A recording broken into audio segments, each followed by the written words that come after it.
আমার জীবন দেয়া বসে থাকা নয়, সে কোনদিন আসবে না রে, করো যদি ভয়। আসবে বিজয় রক্ত আর জীবনের বিনিময়, আসবে বিজয় রক্ত আর জীবনের বিনিময়। বিপ্লব মানে জীবন দেয়া বসে থাকা নয়, সে কোনদিন আসবে না রে, করো যদি ভয়। ঠিক না? ভয় পাবো কাকে?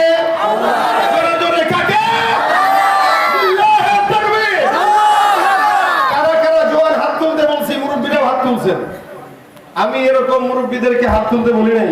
একটু পরীক্ষা হোক আজকের মাহফিলে, যুবক বেশি না মুরব্বী বেশি? তবে মুরব্বী কারা যুবক কারা একটু পার্থক্য করে দেই। মাহফিলে যারা এখানে এসেছেন এদের ভিতরে বিবাহিত যারা, এরা হলো বুড়া। জোয়ান কারা? যারা বিবাহ করে নাই। ঠিক আছে? কারা কারা বিবাহ করেছেন হাতটা তুলে দেখান মুরব্বীর কাতারে। কারা কারা? আমি বিয়ে করেছি, সমস্যা নেই। বিয়ে করেছেন কারা? হাত তোলেন। বিয়ে করেছেন? নারায়ে তাকবীর।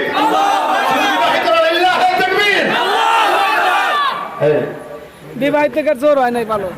বাপে করছেন। এবার অবিবাহিতরা হাত তুলো। কারা বিয়ে করে নাই? এদের সংখ্যা কম, এরা আজকে হেরে যাবে।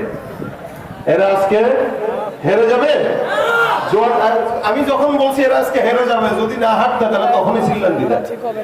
আওয়াজ কম, এদের কোনো জজবা নাই। দেখতে চাই যুবকদের আওয়াজ কি মুরব্বীদের থেকে সেরকম হবে।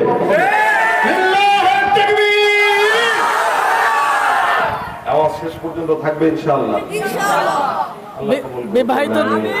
বিবাহিতদের একটা সুযোগ দেওয়া হোক। বিবাহিতদের আরেকটা বিয়ে করেন, তারপর আরেকটা সুযোগ। যারা ওই যে এখনো দাঁড়ায় আছে ছাত্ররা, দাঁড়ানো ভাইদেরকে সবাইকে বসার সুযোগ করে দিতে হবে। দাঁড়াইলে জিনিসটা খারাপ দেখায়, একটু বসে যান। গরম লাগলে একটু কষ্ট করে বসেন ভাই। আমিও ঘামাচ্ছি, আপনারাও। গরু ছাগল পড়বে কে? মানুষ, অর্থাৎ যারা মুসলমান এদের উপরে নামাজ কি? ইমানের পরে সর্বপ্রথম কি? আগে কি? কালেমা, তারপরে কি? নামাজ, রোজা, হজ, যাকাত। ইসলামের খুঁটি পাঁচটা। এটা যে জানে না তো মুমিন হইতে পারে না। আর সেটা মানুষ, তার উপরে নামাজ পড়া ফরজ। মুসলমান যে গরু নামাজ পড়ে না, কুকুর নামাজ পড়ে না, শুয়োর নামাজ পড়ে না। আমাদের এই সমাজে অনেক মুসলমান আছে যারা মুসলমান দাবি করে লেকিন পড়ে না। আছে না নাই? আল্লাহ বলে যে নিজেকে মুসলমান দাবি করলো, নামাজ পড়লো না, কুকুরেরও নামাজ নাই, গরু ছাগলেরও নামাজ নাই, সে মুসলমান হওয়ার পরে তার নামাজ নাই। তার মধ্যে আর গরু ছাগলের মধ্যে কোনো পার্থক্য নাই। রমজানের রাখো না রোজা, দিনকে করো আঘাত, পয়সা করির নেই তো অভাব, দাও না তো যাকাত। ঠিক না? রমজানের রাখো না রোজা, দিনকে করো আঘাত, পয়সা করির নেই তো অভাব, দাও না তো যাকাত। তুমি ইমানদারির বড়াই করো, নেই তোমার ইমান। তুমি ইমানদারির বড়াই করো, নেই তোমার ইমান। তুমি কেমন মুসলমান? তুমি কেমন মুসলমান? নামাজের সাথে নাই পরিচয়, মানো না কোরআন। নামাজের সাথে নাই পরিচয়, মানো না কোরআন। তুমি কেমন মুসলমান? তুমি কেমন মুসলমান? ঠিক না? মুসলমানের উপরে কোরআন পড়া আবশ্যক, রোজা রাখা আবশ্যক, ঈমান আনা আবশ্যক। এটা যদি কোনো মুসলমান মানার পরেও সে নামাজ না পড়ে, কোরআন না পড়ে, সুন্নাত না মানে, ওর মধ্যে কোনো ছাগলের মধ্যে কোনো তফাৎ সোজা কথা। এরপর আল্লাহ বলেন বালহুম আদাল, এই কুকুরের চেয়ে খারাপ কিভাবে? বলেন চান্দাবাজি করে কুকুর না মানুষ? এই যে স্বৈরাচারী সরকার বিদায় হইল, আচ্ছা বলেন তো স্বৈরাচারীটা কি এখনই কমছে? চাঁদাবাজি কমছে? খুব তো বলছিলেন স্বাধীন দেশ করে ফেলছি, কই? এখন যারা ক্ষমতা আসে নাই এরাও দেখুন চাঁদাবাজি শুরু করছে। তাহলে এরা ক্ষমতা আসার পরে কি করবে? এক স্বৈরাচারী কি যে বাংলার জনগণ বিদায় করতে পেরেছে, এটা মাথায় রাখতে হবে। ভবিষ্যতে যদি আবার কেউ ক্ষমতা না পেয়েও স্বৈরাচারিতার কাতারে নেমে যায়, তাদেরকে বিদায় করতে বাংলা জনগণ দেরি করবে না। সুতরাং সাবধান। 16 বছরের দাপটওয়ালা ক্ষমতাশীল সরকারকে 40 মিনিটের মাথায় সরকারকে বিদায় করতে বাধ্য হয়েছে। আবার কেউ যদি নতুন করে স্বৈরাচারীর কাতারে নাম লেখায়, তাদেরকে 40 মিনিট নয় 20 মিনিটের ব্যবধানে বিদায় করতে হবে। এই জন্য সাবধান। আল্লাহ পাক রব্বুল আলামিন বলছেন বালহুম আদল, ওরা কুকুরের চেয়ে খারাপ কিভাবে? করে কুকুর করে না। চাঁদাবাজি করে কি গরু? না, মানুষ করে গরু করে না। যত গুনাহ, যত অন্যায়, যত অবিচার, যা কিছু আছে করে কে? মানুষ। আল্লাহ বলে কুকুর হওয়ার পরেও সে চাঁদাবাজি করে না, জেনা করে না, ব্যভিচার করে না, দুর্নীতি করে না। কিন্তু তুমি মানুষ হওয়ার পর তুমি করো, তাহলে তুমি কুকুর, গরু, ছাগল, শুয়োরের চাইতে খারাপ। বালহুম আদম, বালহুম আদম। একদিকে সম্মানিত করলেন, আরেকদিকে কুকুরের চাইতেও কি বললেন? খারাপ বললেন। আর যখন সে দামি হয় তখন কি হয়? আল্লাহ পাক বলেন, আলা ইন্না আউলিয়া আল্লাহি লা খাউফুন আলাইহিম ওয়া লা হুম ইয়াহজানুন। আমার আল্লাহ ডাক দেয়া বলে, হ্যাঁ শুনে রাখো, একদল ভালো থাকবে আর একদল খারাপ থাকবে, কিন্তু যারা আল্লাহর বন্ধু হয়ে যাবে, এখানে যারা যারা আছেন আল্লাহর বন্ধু হইতে চান, কারা কারা হাত তুলে দেখেন। আল্লাহু আকবার, আল্লাহু আকবার, আল্লাহু আকবার। আল্লাহ তুমি তোমার বন্ধু হিসেবে আমাদের কবুল করো। আমিন। দুনিয়াতে আমরা কোন নেতাকে বন্ধু বানাইতে চাই না। অনেক বানায় দেখছি, নেতা আমাদেরকে রেখে পালায় গেছে। বন্ধু বানায় দেখছেন, হেলিকপ্টার উঠে একা পালায় গেছে, আমাদেরকে নেয় নাই। একা চলে গেছে, কিন্তু আল্লাহ একা যাবে? আল্লাহ বান্দাকে ছাড়বে? দুনিয়ার স্বার্থপরিতা চোখের সামনে প্রকাশ হয়ে গেছে। সুতরাং বুঝার পরেও যদি কেউ আল্লাহ ছাড়া অন্য কাউকে বন্ধু বানায়, তার কপালে খারাপই আছে, ভালো কিছু নাই। এই জন্য আল্লাহ ডাক দেয়া বলে, আলা ইন্না আউলিয়া আল্লাহ, আলা ইন্না আউলিয়া আল্লাহ লা খাউফুন আলাইহিম ওয়া লা হুম ইয়াহজানুন। আল্লাহ পাক রব্বুল আলামিন বলেন, জেনে রাখবা যারা আল্লাহর বন্ধু হয়ে যায়, জমিনে এদের কোনো ভয় নাই, আখিরাতেও তাদের কোনো টেনশনের কারণ নাই। সুবহানাল্লাহ। আখিরাতেও তাদের কোনো টেনশনের কারণ নাই। এই মুসলমান খুব বুঝবেন, আল্লাহ পাক বলেন, দুনিয়ায় যারা আমার বন্ধু, তাদের দুনিয়াতে ভয় নাই। হ্যাঁ, দুনিয়াতে কেমনে ভয় থাকবে না? হকের পথে যদি থাকবেন, হাজারো মানুষ বিরোধিতা করবে, দুনিয়ার কোন মানুষের প্রটোকল দরকার নাই। আল্লাহ পাক আসমানি ফেরেশতাদেরকে দিয়ে প্রটোকল দিবে, ঠিক কিনা? আচ্ছা বলেন তো, এই সমাজের মধ্যে অসংখ্য নেতা কর্মীরা আমাদের দেশে ছিল, ডানে একজন, বায়ে একজন, সামনে একজন, পিছনে একজন, দরকার ছিল কি ছিল না? ছিল। কেন ছিল? এরা দুনিয়ার মানুষের নেতা হইতে পারে, কিন্তু আল্লাহর পছন্দনীয় ছিল না। আর আল্লাহওয়ালা বুজুর্গানে দিন যারা, তাদের ডানেও লাগে না, বায়েও লাগে না, সামনেও লাগে না, পিছনেও লাগে না, কারণ আল্লাহর ফেরেশতারা তাদের বডিগার্ড হয়ে যায়। আলা ইন্না আউলিয়া আল্লাহ লা খাউফুন আলাইহিম ফিদ দুনিয়া। অর্থাৎ দুনিয়াতে তাদের কোনো ভয় নেই। হকের উপরে যারা চলে, দেখবেন এরা কাউকে কইলে কথা বলে না। হকের পক্ষে যারা থাকে, এরা কাউকে ভয় পেয়ে চলে না।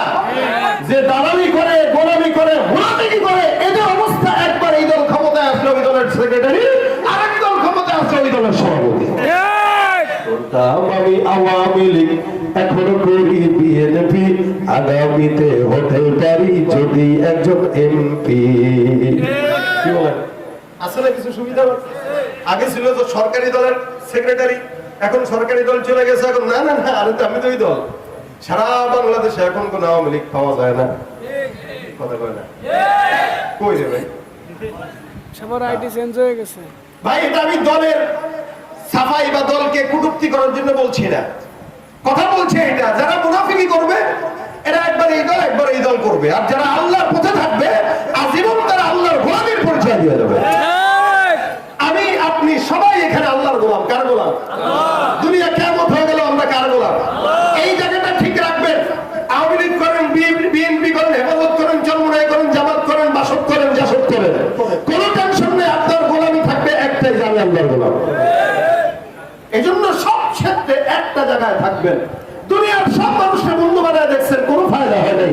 আল্লাহকে বন্ধু বানাবেন। রাত 3টার দিকেও চেয়ারম্যানকে ডাকলে চেয়ারম্যান না শুনলো, জায়নামাজ বিছানায় আল্লাহর কাছে পড়ে থাকেন, আপনার কথা শোনার জন্য আল্লাহ পাক আসমান থেকে ডাক দিয়া বলবেন, আওয়ামিন মুস্তাগফির, এমন কোন জানেওয়ালা আছে, চাও আমি আপনার দেওয়ার জন্য তৈয়ার। বলবেন কে? আল্লাহ। দুনিয়ার কোন চেয়ারম্যান এগুলো বলছে? এমপি বলছে? কেউ বলবে না, বলবেন কে? আল্লাহ। আর বিছানায় শুয়ে শুয়ে ঘুমায় ঘুমায় ফজরের নামাজ না পড়া কোনদিন আল্লাহর বন্ধু হওয়া যায় না, আল্লাহর বন্ধু হওয়া যায়। ভাইরা আমার খুব বুঝবেন, আল্লাহ পাক রব্বুল আলামিন বন্ধু হওয়ার জন্য আদেশ দেয়। বলখের বাদশা ইব্রাহিম ইবনে আদহাম রাহমাতুল্লাহ আলাইহির কথা, উনি উনার বিছানার মধ্যে একদিন ঘুমন্ত, বিছানার মধ্যে ঘুমায় ঘুমায় হঠাৎ করে রাত্রিবেলা ছাদের থেকে আওয়াজ, কে যেন ছাদের মধ্যে ঠুক ঠুক ঠুক ঠুক আওয়াজ করে।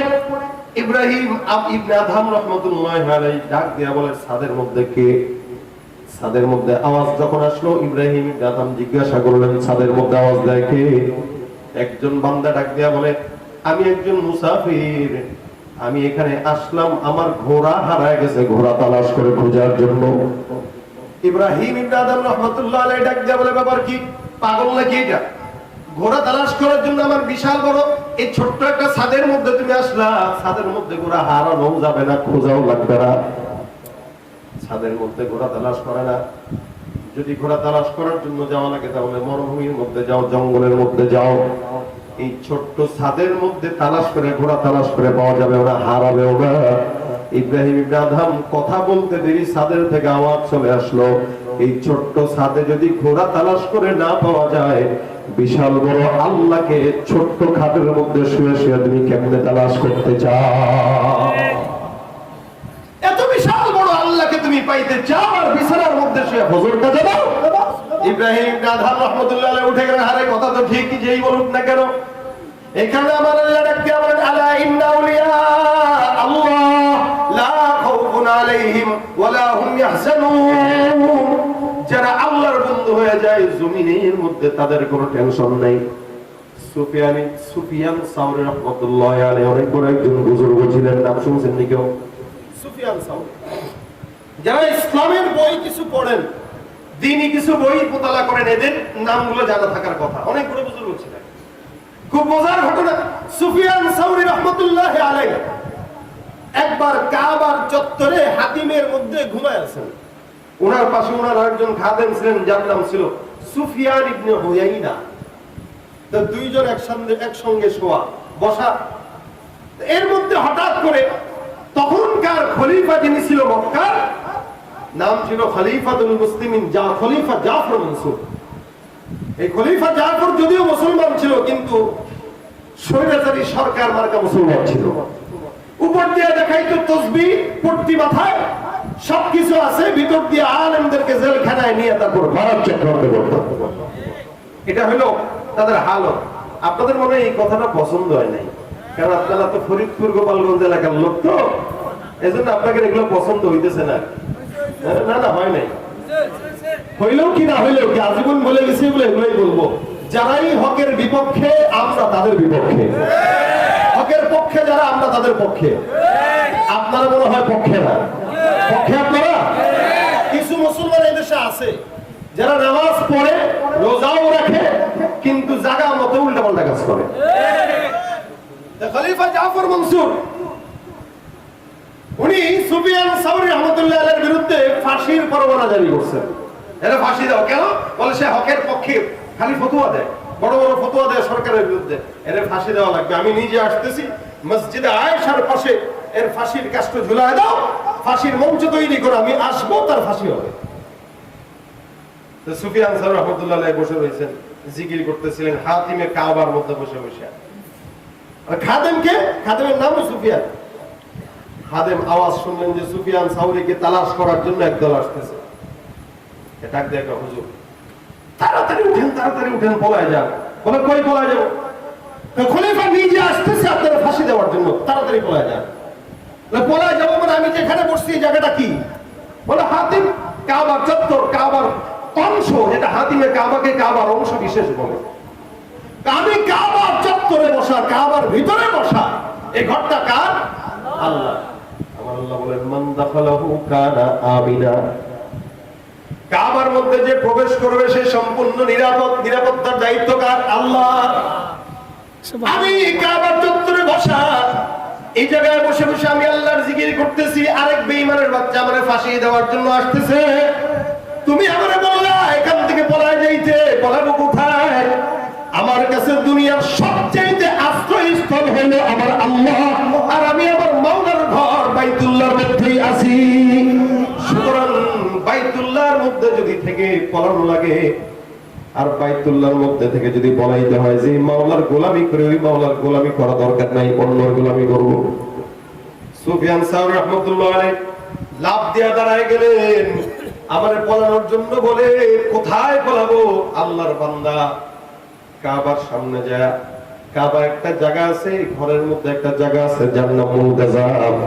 একদম দরজা থেকে হাজরা আসওয়াদ পর্যন্ত যে জায়গাটা, নবী বলেন এই জায়গার মধ্যে কোন ইমানদার বান্দা যদি দোয়া করে, যে দোয়াই করবে ওই দোয়াই আল্লাহ পাক কবুল ও মঞ্জুর করে নেবে। সুবহানাল্লাহ।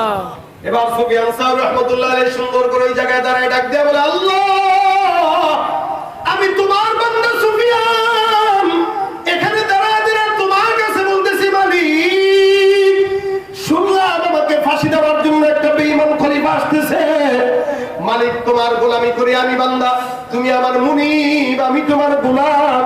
আল্লাহ সুফিয়ান সাওরীকে যদি হত্যা করার জন্য যেই বান্দা নালায়েক বান্দাটা আসতেছে, আল্লাহ ওই বান্দা মক্কায় আসার আগেই তুমি তাকে দুনিয়ার জমিন থেকে বিদায় করে দিবা।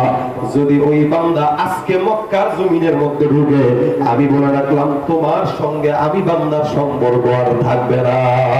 সুবহানাল্লাহ। কত বড় কথা বললে, কথা বলার মতো কলিজা লাগে। আমরা বলতাম কি, আরে কি বলে এটা, আল্লাহর সঙ্গে সম্পর্ক গুলো থাকবে না। কত বড় কথা। সুফিয়ান সাওরী বলতেছে, আল্লাহ বুঝে নিও, ও যদি কোনো মতে মক্কায় ঢুকে সম্পর্ক কিন্তু শেষ। পাশ থেকে আদম কাবুল কি বলেন এগুলা? আল্লাহকে থ্রেট দিচ্ছেন সম্পর্ক শেষ হয়ে যাবে, এটা কোনো কথা? আল্লাহর কি ঠাকা পড়ছে আপনার সঙ্গে সম্পর্ক করার জন্য? অবশ্যই ঠাকা পড়ছে। যদি ঠাকা নাই পড়তো, জিন্নাত নিয়ে থাকতো, ফেরেশতাকে নিয়ে থাকতো, আমারে বানাইতো না। আল্লাহ আগে বানাইছে কারে? ফেরেশতারে, তারপরে বানাইছে কারে? জিন্নাতে। ভালো লাগে নাই বা মানুষটা বানাইছে কেন? এরা আল্লাহ আল্লাহ বলে ডাকবে, আমার দিল ঠান্ডা হবে। আমাকে বানাইছে তার দিল ঠান্ডা হওয়ার জন্য। আমার কথা শুনবে না তো কার কথা শুনবে? দেখেন আল্লাহর কাছে কখনো কি বলতে পারছেন এভাবে? কখনো কি আমরা বলছি আল্লাহ এই আতা ইবনে আবি রাবাহ একজন তাবেঈ, বিখ্যাত তাবেঈ আতা ইবনে আবি রাবাহ, ওনার একটা দাসী ছিল। আল্লাহ ওয়ালাদের দাসীও সেই কোয়ালিটির দাসী। আতা ইবনে আবি রাবাহ একদিন দেখেন রাত ৩টার দিকে তার দাসী যায় নামাজের বিছানায় বসে বসে বলতেছে, মালিক তোর কাছে একটা জিনিস চাই, তুই যে আমারে মহব্বত করস না আল্লাহ, ওইটার বিনিময়ে তুই আমার জিনিসটা দিস। কি বলতেছে? তুই যে আমারে মহব্বত করস, ওই মহব্বতের বিনিময়ে তোর কাছে আমি একটা জিনিস চাই।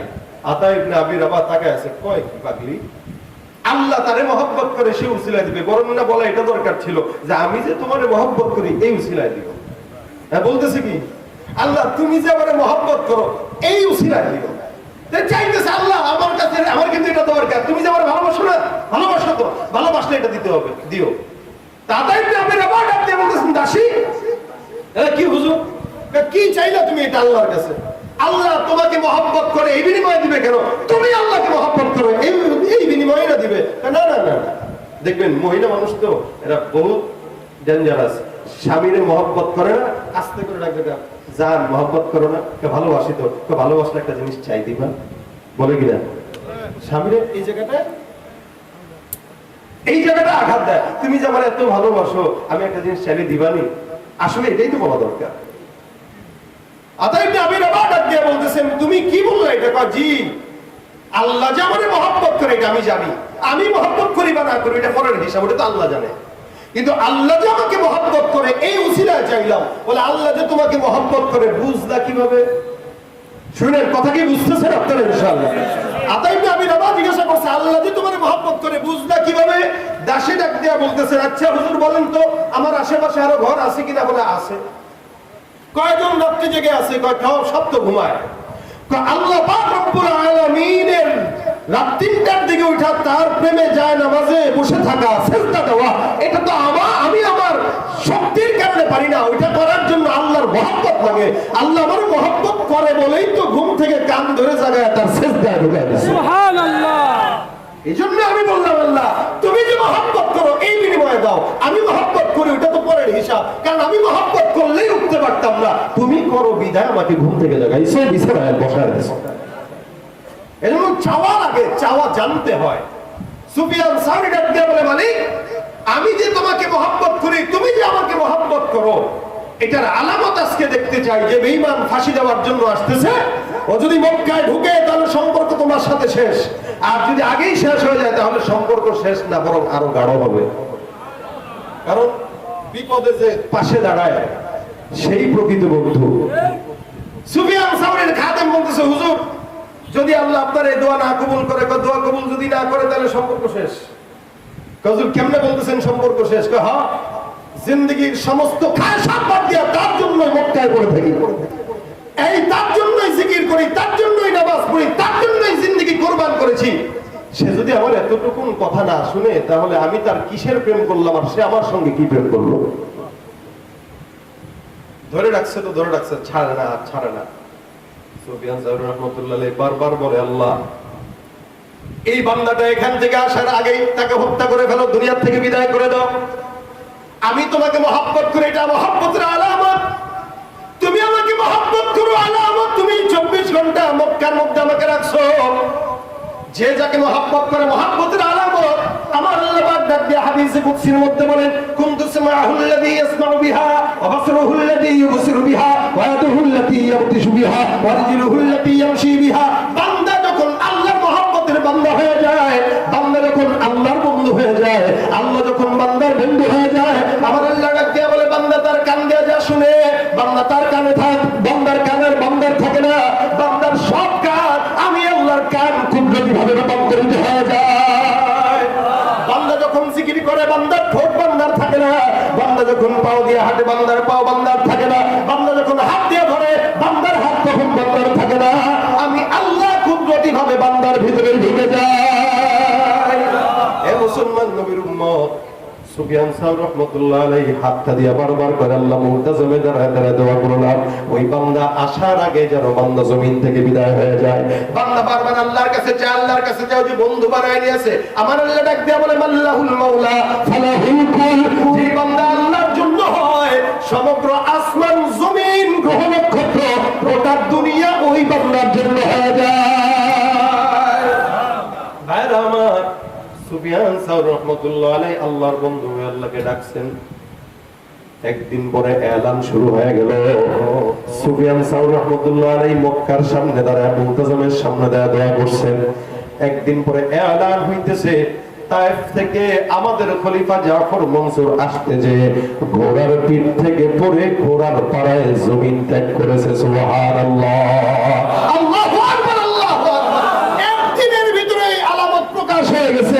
সুফিয়ান সাওরী মক্কার সামনে দাঁড়ায় দাঁড়ায় দোয়া করতেছে আর শত্রুর উইকেট পড়তেছে তাইফের ময়দানের ওই সাইডে। মুসলমান খুব বুঝবেন এখান থেকে একটা বিষয়, দুনিয়ার জমিনে আল্লাহওয়ালা বুজুর্গরা এখন আছে না নাই? আল্লাহওয়ালা বুজুর্গ যারা, এদের কিন্তু বেশি কিছু করা লাগে না, যায় নামাজের বিছানায় বসে বসে দোয়া করবে। আমেরিকার ময়দানে এক একটা নাস্তিকের এজেন্ডারা উইকেট পড়ে পড়ে খতম হয়ে যেতে দেরি হবে না।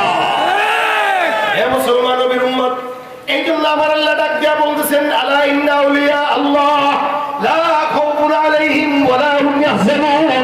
এমন মনে রাখবা, দুনিয়ার ভিতরে কেউ যদি আল্লাহর বন্ধু হয়, আল্লাহর বন্ধু হয়, আল্লাহর বন্ধু হয়, ওই বান্দার জমিনে পেরেশানি নাই, টেনশনের কারণ নাই, আর কিয়ামতের ময়দানেও বান্দার জাহান্নামে যাওয়ার কোনো দুঃখ থাকবে না। সুবহানাল্লাহ। বন্দেগানে খাসে আল্লাহ মুল গুয়ুব, বন্দেগানে খাসে আল্লাহ মুল গুয়ুব, দর জাহা জানে জওয়াসি সুলকুলুব, জম সরশবু এ পিরাহন শনীদি, চরা দর চাহে কেনান শনদীদি। আমার আল্লাহ পাক রব্বুল আলামিন এখনো আছে কিনা নাই? যে আল্লাহ আগে ছিল এখনো আছে। কি হলো ভাই, হঠাৎ করে কি বৃষ্টি আসতেছে নাকি? হ্যাঁ, নাকি শয়তান খুঁজাইতেছে? মাঝখান থেকে যারা উঠে এরা বড় পেঁচালের লোক হয়। কেন জানেন? অর্ধেক শুনে না, অর্ধেক শুনে যে উল্টা পাল্টা চিন্তা করে আর মন্তব্য করে।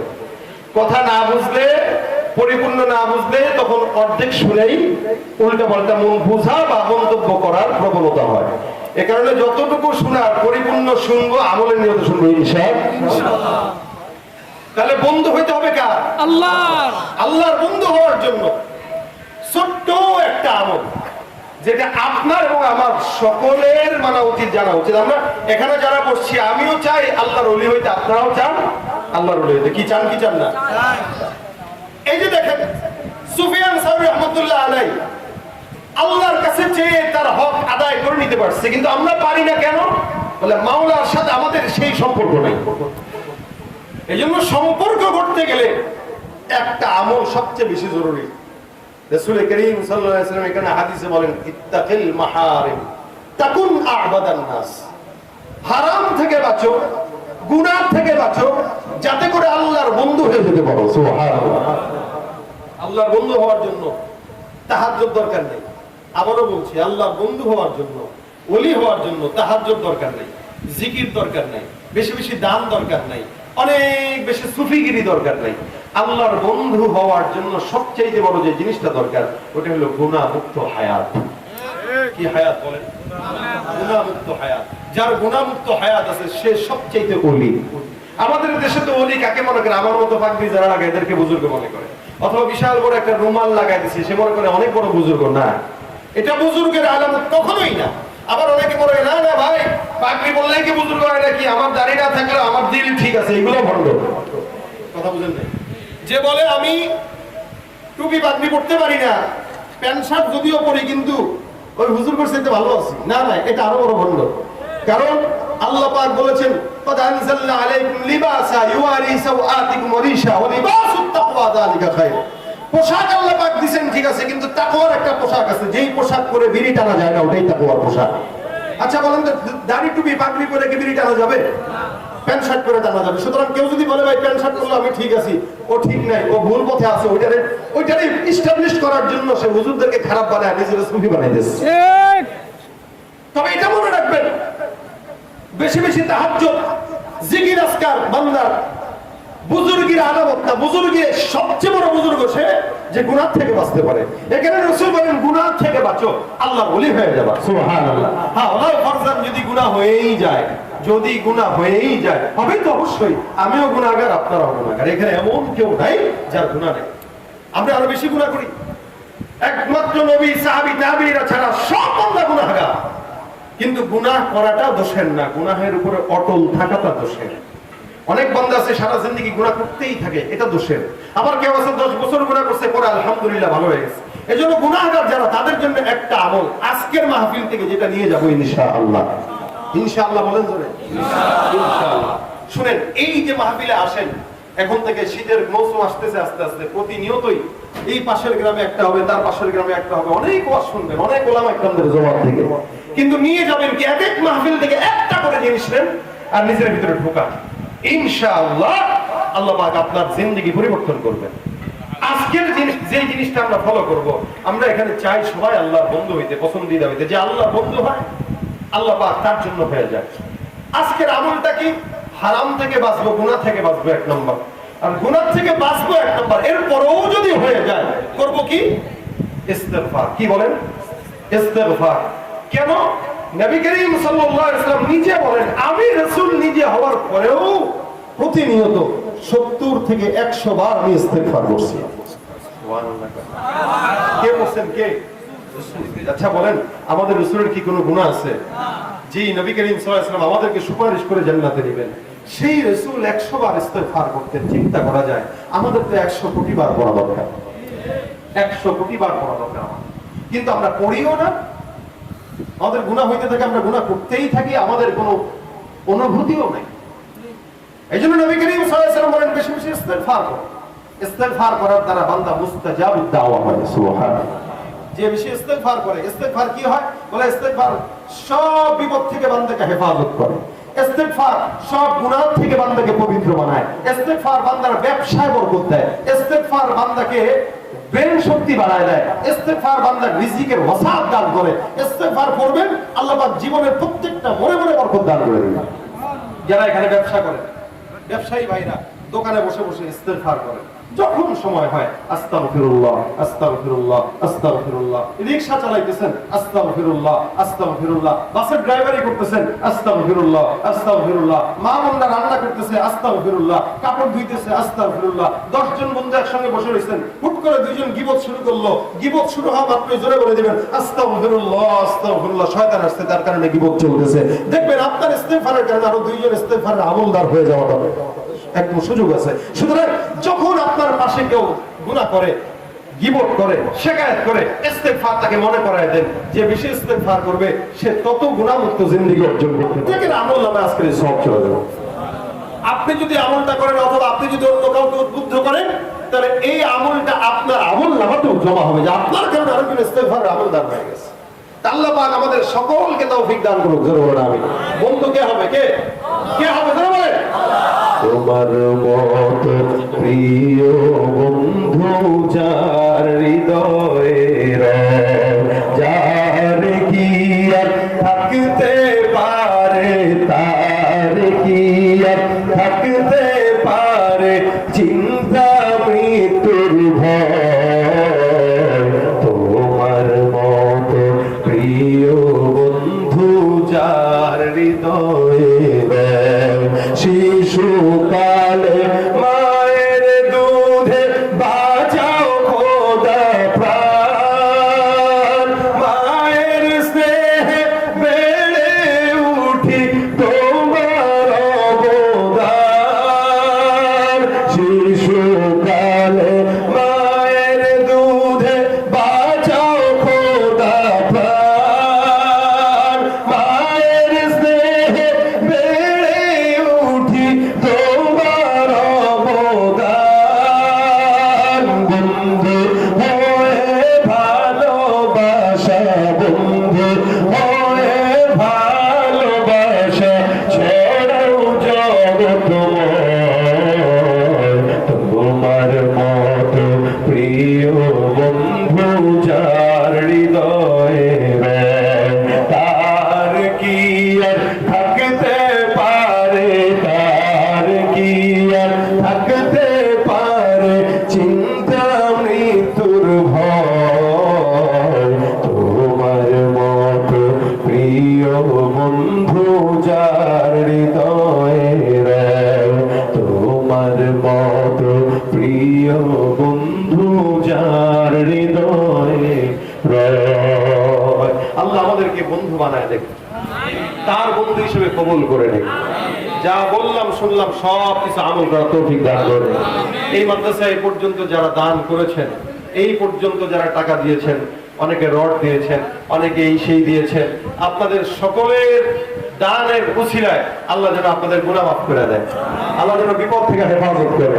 নিশ্চিন্তে থাকেন, মাদ্রাসায় দিয়েছেন, মাদ্রাসায় না মাদ্রাসায় দিয়েছেন, নিশ্চিন্তে থাকেন। এই মাদ্রাসা না থাকলেও এখান থেকে যারা ফারেগ হয়ে বেরোবে, এরা যতদিন থাকবে, এদের থেকে যত ছাত্র আসবে, তাদের থেকে যত ছাত্র আসবে, কেমন পর্যন্ত এই সওয়াব আপনার আমলনামায় যাবে। মরণের পরে বুঝবেন যে টাকা পয়সা যদি যা কামাইছি সবই যদি দিয়ে আসতাম, আরে তাও তো আফসোস থাকতো না, তখন বুঝবেন। এই জন্য আফসোসের কিছু না। এরপরেও যারা দিতে পারেন নাই, সব সময় চেষ্টা করবেন এই মাদ্রাসার সাথে থাকার। এখান থেকেই আল্লাহ ওয়ালারা বের হয়, ঠিক না? আল্লাহ পাক আমাদেরকে এই মাদ্রাসাকে কবুল করুক, মাদ্রাসায় ছাত্র ভরপুর করে দেখ। যারা মাদ্রাসার সাথে খেদমতে আছে, আল্লাহ পাক এদের জানে মালে মানে আমরা হায়াতের মধ্যে বরকত দান করে দেন, বলেন আমিন। দুরূদ শরীফ পড়ুন। আল্লাহুম্মা সাল্লি আলা সাইয়্যিদিনা ওয়া নাবিয়্যিনা ওয়া শাফিঈনা ওয়া হাবিবিনা ওয়া মাওলানা মুহাম্মদ।